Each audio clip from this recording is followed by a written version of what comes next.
Hello students, now we have to start the chapter that is money and credit. Okay, तो last lecture में हमने बात की थी कि इंडिया में कौन सी करेंसी एग्जिस्टेंस में है ना, और why that currency is accepted by everyone. क्यों है? Because it is authorised by the government of India and कौन इसको इशू कर रहा है? रिजर्व बैंक इशू कर रहा है. ठीक है, तो मनी को हम सभी अर्न कर रहे हैं, मीन्स आपके पेरेंट्स अर्न कर रहे हैं, आप तो खर्च कर रहे हो. ठीक है, मनी अर्न कर रहे हैं, तो अब जितना भी पैसा अर्न किया जाता है अगर उसमें से कुछ बच जाए, है ना, हम अपने फ्यूचर नीड्स के लिए कुछ पैसा बचा के रखते हैं, तो अब उस पैसे का वो कहाँ रखा जाए, है ना. जितनी भी अर्निंग है उसमें से मान लीजिए 80% तो खर्च हो गई. भाई घर का सामान आया, एजुकेशन है, हेल्थ है, बहुत सारी चीजें हैं जिस पर खर्च होता है. ठीक है, सब खर्च हो गया, 80% तक पूरी सैलरी खर्च हो गई.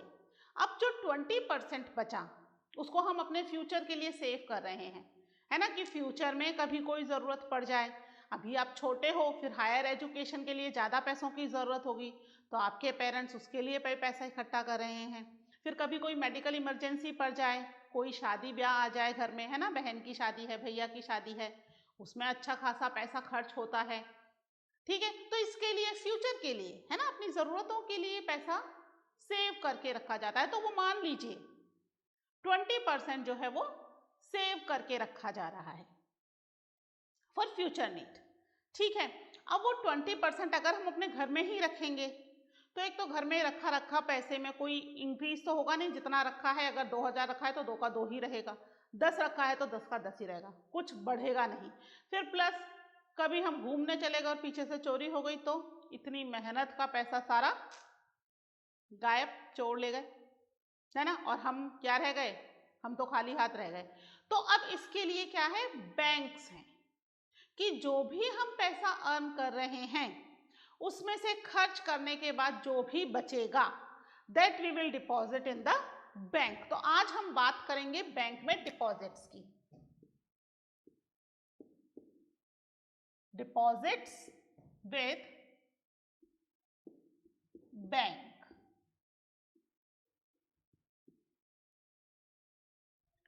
ठीक है, तो बैंक में हम वही पैसा रखेंगे जो एक्स्ट्रा है, बाकी तो हम खर्च करेंगे ही ना.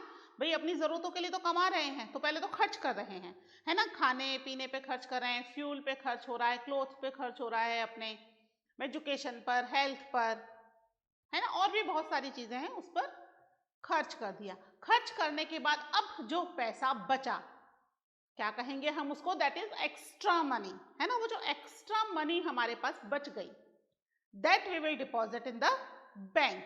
ठीक है, बैंक में डिपॉजिट करने के क्या फायदे हैं वो हम देखते हैं. People deposits extra cash in the banks. कैसे करेंगे? By opening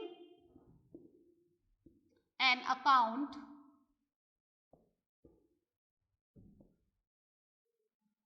with their name.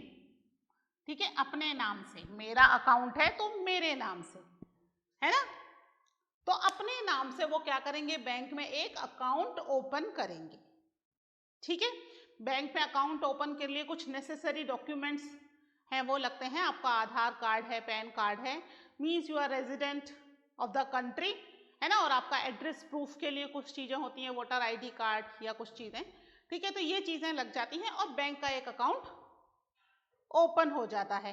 अब बैंक में पैसा डालेंगे, है ना, कौन सा पैसा? That is extra cash.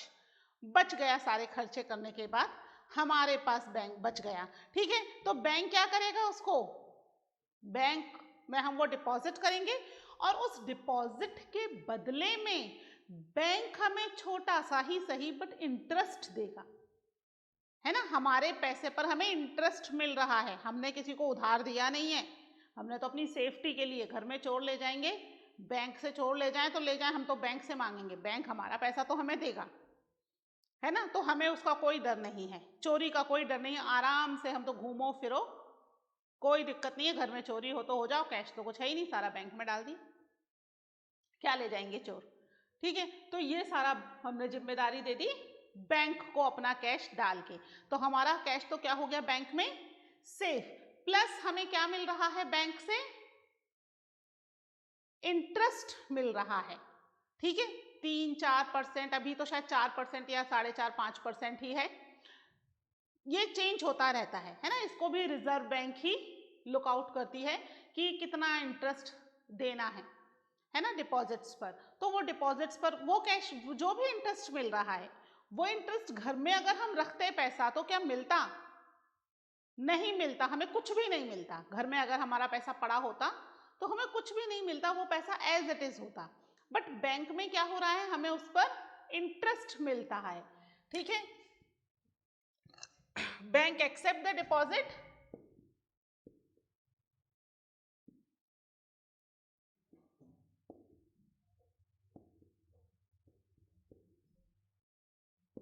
and pay the amount as interest। ठीक है, और हमें बैंक ने एज अ इंटरेस्ट कुछ अमाउंट पे किया, बहुत कम ही सही, बट पे कर रही है। ठीक है, तो हमें वो पैसा जो है वो मिल गया। इसका फायदा क्या हुआ हमें, एक तो हमारा पैसा हो गया बैंक में सेफ, दूसरा हमारा पैसा बैंक में डिपॉजिट होते होते अपने आप ही क्या हो गया, थोड़ा सा बढ़ भी जाएगा, है ना। Money is safe in the bank,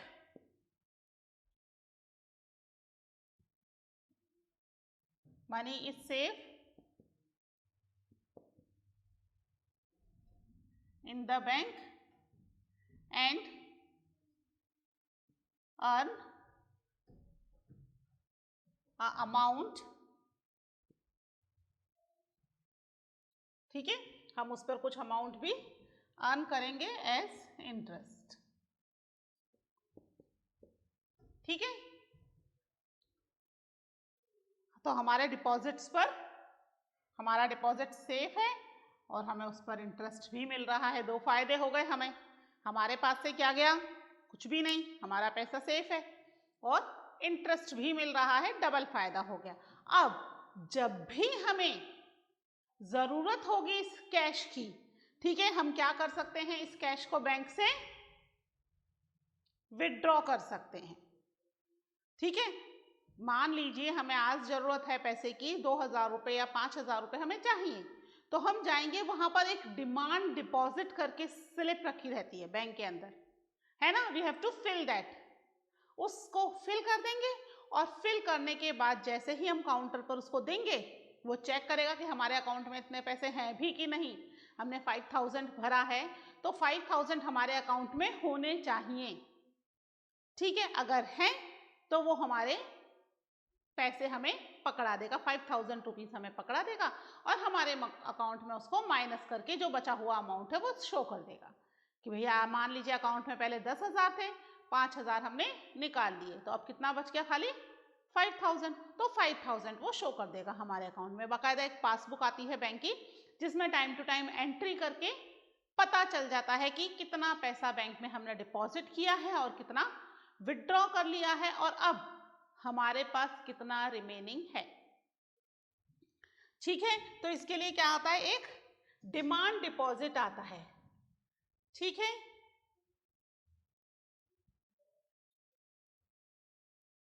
the deposits in the bank account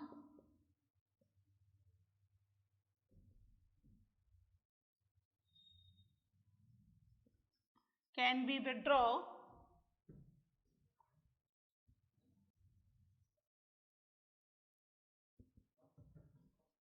on the demand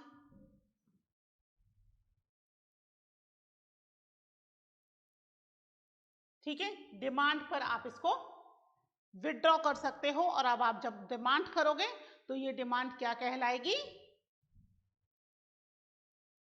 these demand are called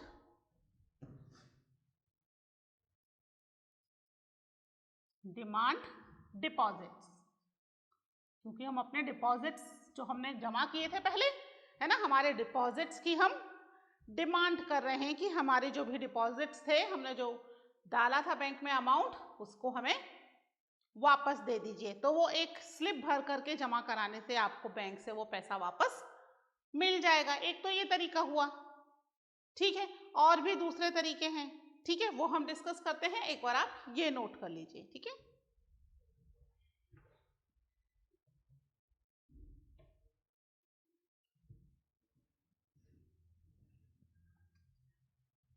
ठीक है, इसके अलावा चेक के थ्रू भी पैसा निकाला जा सकता है। जानते हो आप कैसे निकाला जा सकता है?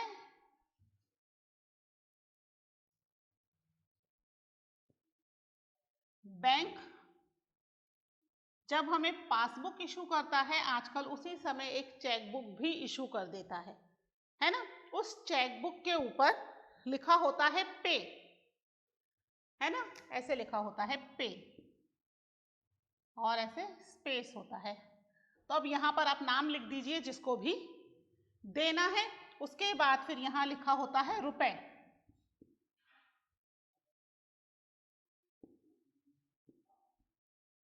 ठीक है, रुपीज लिखा होता है, और फिर यहां पर एक कॉलम होता है, यहां पर भी लिखा हुआ होता है रुपीज, यहां पर आपको फिल करने हैं, ठीक है। फिर नीचे स्पेस होता है फॉर द सिग्नेचर।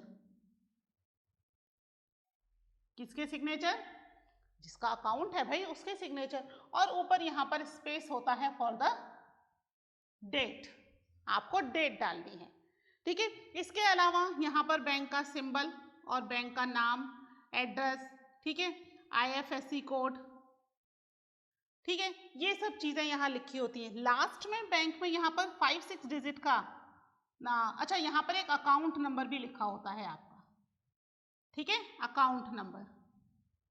मान लीजिए 1 2 3 4 5 6 7 8, ये अकाउंट नंबर है, ये अकाउंट नंबर लिखा है। फिर यहाँ पर नीचे की तरफ, ठीक है, यहाँ पर इतना चेक है, चेक पर बिल्कुल नीचे वाइट स्पेस होता है, वहां पर कुछ नंबर लिखे रहते हैं, 3 6 5 5 7 8 मान लीजिए, ठीक है, और प्लस यहाँ पर भी कुछ नंबर होते हैं,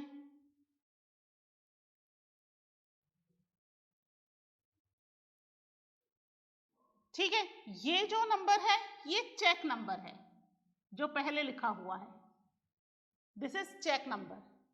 और ये जो है दिस इज कोड, कोई कोड होता है that is use by bank, हमें कोई लेना देना नहीं है इससे, ये बैंक की इंटरनल कुछ कोड्स होते हैं वो होता है, ठीक है। यहाँ पर जिसका भी अकाउंट है वो यहाँ साइन करेगा, यहाँ हम डेट डाल देंगे, जिस भी डेट को हम पैसा विड्रॉ करना चाह रहे हैं या हम किसी को देना चाह रहे हैं, यहाँ पर नाम आ जाएगा, नेम किसका आएगा, जिसको देना है उसका नेम आ जाएगा, प्लस यहाँ पर अमाउंट वर्ड्स में, शब्दों में हमें लिखने वर्ड्स में। मान लीजिए आपने यहाँ पर 5000 फिल कर दिए और यहाँ पर कुछ भी नहीं फिल किया, है ना, एक ही बात है, वर्ड्स में करें या लेटर्स में करें, उसमें करें, नंबर्स में करें, नंबर्स में कर दिए, काम खत्म। यहाँ पर आपने 5000 नहीं किया तो कोई भी व्यक्ति इसके आगे 1 लगा देगा। आपने पे तो कर रहे थे आप 5000, लेकिन अब हो गया 15000। वहीं अगर आप यहाँ पे लिख देंगे 5000, ठीक है, और यहाँ लिखा मिला 15000, तो चेक कैंसिल हो जाएगा, उसको पेमेंट नहीं मिलेगा, क्योंकि यहाँ पे लिखा हुआ और यहाँ पे लिखा हुआ मैच होना चाहिए, इसलिए कोई भी व्यक्ति यहाँ पर चेंज नहीं करेगा। तो अब आपने अगर 5000 का चेक दिया है तो 5000 ही उस व्यक्ति को मिलेंगे, है ना। तो यहाँ लिखना जरूरी है, प्लस आपको नाम लिखना है जिस व्यक्ति को आप दे रहे हो, ठीक है। फिर यहाँ पर एक अकाउंट पे लिखा जाता है, यानी इसको उस व्यक्ति के अकाउंट में डाल देना है ना। और यहाँ पर अगर मेरा अकाउंट है तो मेरा सिग्नेचर, आपका अकाउंट है तो आपका सिग्नेचर, ठीक है, उसका सिग्नेचर हो जाएगा। इन सब चीजों से हमें मतलब नहीं है। हाँ, ये चेक नंबर जरूर हम अपने पास नोट करके रखते हैं कि इस चेक नंबर का चेक हमने किस व्यक्ति को दिया, जिससे हमें पता रहे, है ना। कई बार क्या होता है, पोस्ट डेटेड चेक होता है कि अभी तो नहीं, बट हाँ 2 महीने बाद मेरे पास पैसे आ जाएंगे तब आपको पेमेंट कर देंगे। तो सामने वाला व्यक्ति कि भाई मैं बार बार पेमेंट लेने नहीं आऊंगा, चेक दे दो। तो आपने 2 महीने बाद की डेट डाल दी, 2 महीने बाद की डेट डाल के उसको चेक दे दिया। अब जिस डेट आपने डाली है चेक पर, उस डेट में ही आपके अकाउंट से वो व्यक्ति पैसे निकाल सकता है, उससे पहले नहीं निकाले जाते। और एक चीज और इंपॉर्टेंट है कि चेक पर अगर काटा फीसी होती है, यानी कि इसको 5 को काट करके मैंने यहां पर लिख दिया 15, it is not acceptable, cheque cancel हो जाएगा, एक्सेप्टेबल नहीं है। या तो फिर जो सिग्नेचर यहां थे वही सिग्नेचर मुझे यहां भी करवाने पड़ेंगे, है ना। नहीं तो नया चेक बनाओ भाई, इस चेक पर काम नहीं चलेगा, बैंक इसको एक्सेप्ट नहीं करेगी। काटपीट same with the date, date में भी कोई काटपीट एक्सेप्टेबल नहीं है। जिस डेट, जो डेट साफ सुथरी राइटिंग में लिखी है उसी डेट पर वो चेक बैंक में लगेगा और जिसका नाम लिखा है उसके अकाउंट में चला जाएगा। इसका मतलब अब आपको कैश की जरूरत नहीं है ना। अभी तो बहुत सारे तरीके हो चुके हैं पेमेंट के, है ना। हम तो थ्रू द मोबाइल इतने सारे ऐप आ गए हैं, गूगल पे, पेटीएम, है ना, मनी पेपल करके बहुत सारे हैं। तो ये सब ऐप हम यूज करके मनी ट्रांसफर कर देते हैं, कैश निकालना नहीं पड़ता हमें बैंक से। बट पुराने टाइम में जब तक ये सारे ऐप्स नहीं थे तो लोग जो है वो बड़ा अमाउंट अपने साथ लेकर जाने में डरते थे, वही चोरी हो जाए, पता चला किसी को पता चल गया और निकाल लिया, पूरा पैसा गया। अब आप रोते रहो, कंप्लेन करते रहो पुलिस से, क्या होगा, कुछ नहीं। लेकिन फिर क्या करते थे, जब बड़ा अमाउंट किसी को देना है तो फिर चेक बना देते थे। अब अगर ये चेक खो गया या गिर गया तो यहाँ तो नाम लिखा हुआ है ना, उसी व्यक्ति को मिलेगा, किसी और व्यक्ति को नहीं मिलेगा। और फिर अगर ये चेक आपका खो गया तो इस चेक नंबर की रिपोर्ट आप बैंक में कर दो कि ये वाला मेरा चेक नंबर खो गया है, और अगर आपके बैंक में क्लियरेंस के लिए आए तो मना कर देना भाई। तो बैंक उसको नोट कर लेगा और जब कोई व्यक्ति उस चेक को लगाएगा तो उसका चेक रिजेक्ट हो जाएगा, उसको पेमेंट नहीं होगा, है ना। और जिस ये नाम का व्यक्ति है उसी नाम के व्यक्ति को आपने दिया है तो बैंक का पेमेंट होगा, ठीक है। तो बैंक में चेक जो है, this is the another way, किसका, to pay the money, money का ये दूसरा तरीका है जिससे कि क्या किया जा सकता है, पैसा पे किया जा सकता है, ठीक है। एक तरीका तो हमने देख लिया भाई, हम बैंक से पैसा निकाल कर ले आए और फिर सामने वाले को पेमेंट कर दें। और दूसरा तरीका क्या है, हमने कैश वैश कुछ नहीं निकाला, टाइम नहीं है बैंक जाने का, हमने चेक बनाया और उस व्यक्ति को पकड़ा दिया, ठीक है। लिख लीजिए, for payment through check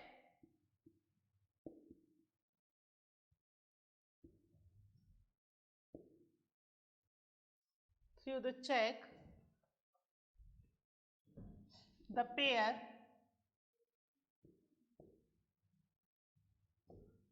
who has an account with the bank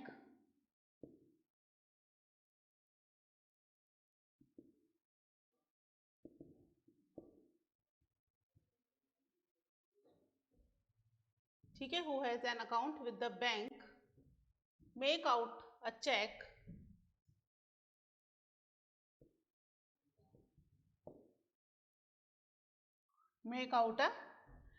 for a specific amount,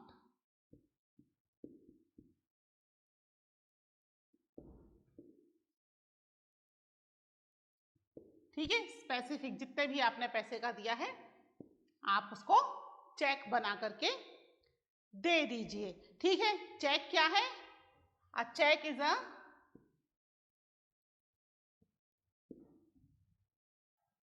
paper instructing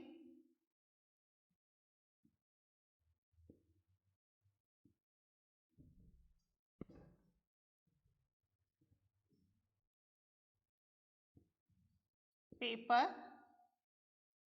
instructing to the bank, है ना, बैंक को पेपर इंस्ट्रक्शन है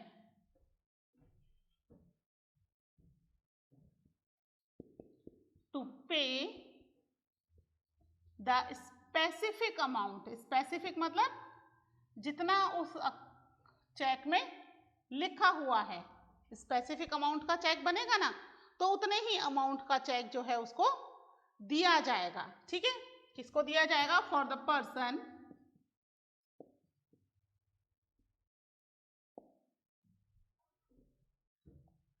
पर्सन's अकाउंट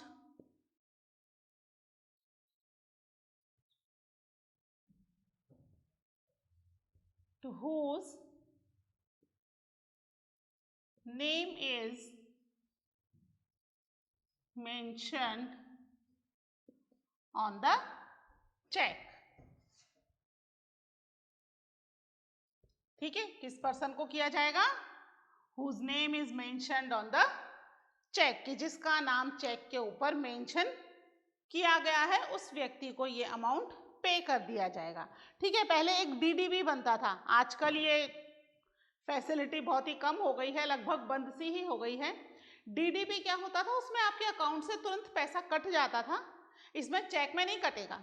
चेक आप दोगे, सामने वाला व्यक्ति जब अपने बैंक में लगाएगा तब वो हमारे बैंक में क्लियरेंस के लिए आएगा और फिर बैंक से पैसा कटेगा, तुरंत नहीं कटता। डीडी हमें बैंक में जाके बनाना पड़ता था, है ना, हमने जितना अमाउंट लिखा है उतना अमाउंट तुरंत बैंक से कट जाता था और वो बैंक अपने पास सुरक्षित रखता था। ठीक है, फिर वो डीडी बना के दे दिया जाता था, जिस व्यक्ति के नाम का होता था उस व्यक्ति के अकाउंट में जब वो सबमिट होगा तो बैंक उसे अपने पास से दे देगा, क्योंकि हमारे पास से तो लेके बैंक ने रख लिया और वो बैंक के पास सेफ है। जब वो सामने वाला व्यक्ति उस डीडी को अपने अकाउंट में डालेगा तब वो पैसा बैंक उसके अकाउंट में डिपॉजिट कर देगा, हमारे पास से पहले ही कट जाता है। ठीक है, तो एक ये तरीका है, लेकिन वो डीडी वाला जो प्रोसीजर है अब एग्जिस्टेंस में है ही नहीं, बिल्कुल ही, है ना, अब तो चलता ही नहीं है। अब या तो चेक चल रहे हैं या आजकल पेटीएम फैसिलिटी है ना, ऑनलाइन ट्रांजैक्शन चालू हो चुका है।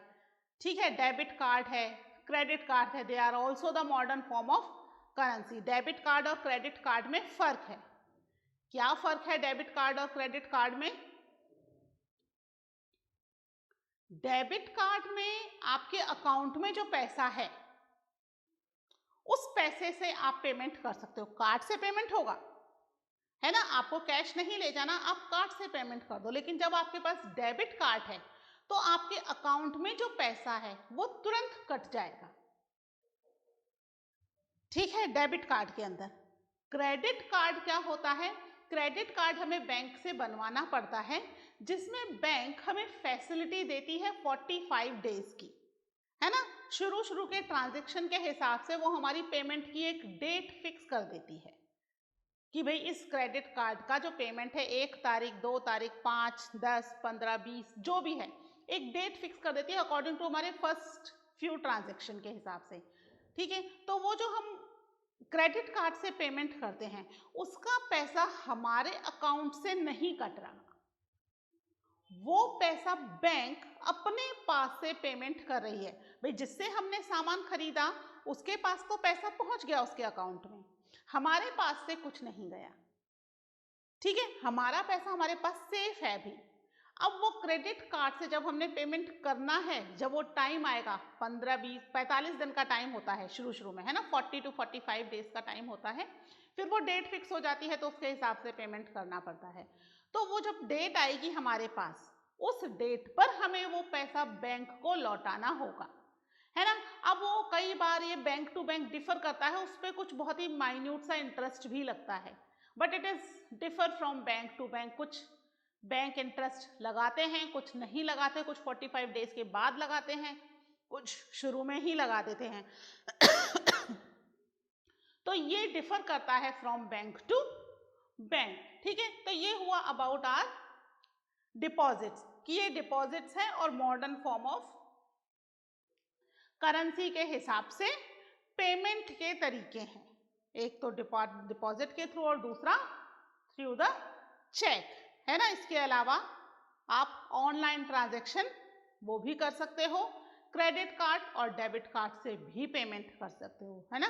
These are also modern form of payment.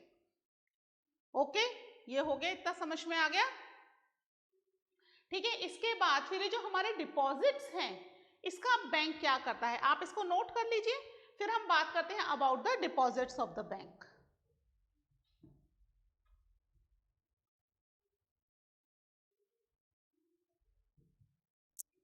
ठीक है, तो अब ये जो हमारे डिपॉजिट्स हैं बैंक के पास, इसका बैंक क्या करेगा।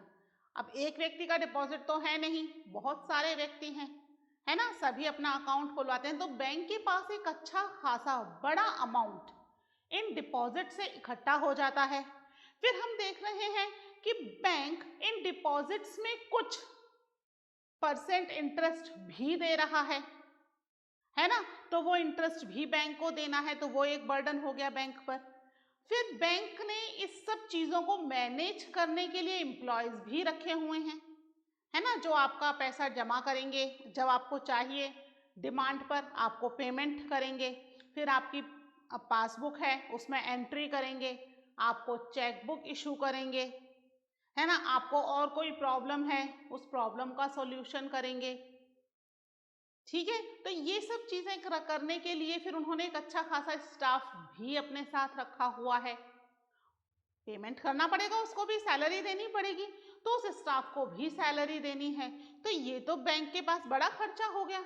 एक तो आपका बैंक सामान संभाल के रखो, है ना, आपका पैसा संभाल के रख रहे हैं, आपको इंटरेस्ट दे रहे हैं, प्लस उसको मैनेज करने के लिए बहुत सारे लोगों को एम्प्लॉय भी रखा हुआ है, उन्हें भी पेमेंट दे रहे हैं। तो बैंक के पास ये पैसा कहां से आ रहा है, सोचिए इसके बारे में कि जो बैंक है वो इतना खर्चा तो कर रहा है, बट इस खर्चे का पैसा कहां से आएगा। हमें चाहे इंटरेस्ट देना हो या फिर अपने एम्प्लॉयज को सैलरी देनी हो, कहां से आएगा ये पैसा, नहीं पता। चलिए इसको हम डिस्कस करेंगे इन द नेक्स्ट लेक्चर। ठीक है, बैंक जो है वो लोन भी देता है, पता है आपको, है ना, हमारे डिपॉजिट्स तो लेता ही है, हमें लोन भी देता है, हमारी जरूरतों पे हमें पेमेंट भी हो रहा है, तो फिर वो लोन का पैसा भी कहां से आता है ना। ये सब चीजें हम डिस्कस करेंगे इन द नेक्स्ट लेक्चर। ठीक है, till then take care, bye.